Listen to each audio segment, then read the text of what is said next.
O'zbek ayol eng to'g'ri so'z so'ylabdir. Butkul odamzod ko'rsinlar shu videoni. Barcha siz xiyonat kechirardingiz?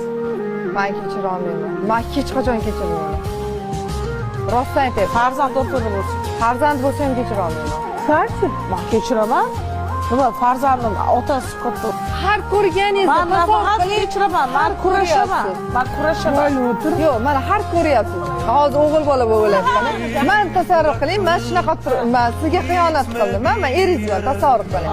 Har ko'rganingizda men nima tasavvur qilasiz? Men aytaman, jon deyman. Men bar bilan meni sevaman. Barcha qo'lingni tushirib gapir. Eshitdik. Nima? Nimani tasavvur qilasiz? O'rtoq, bitta gap aytaymi? Men nimaga kechiraman bilasizmi? Chunki men 100% bilaman, baribir meni sevadilar.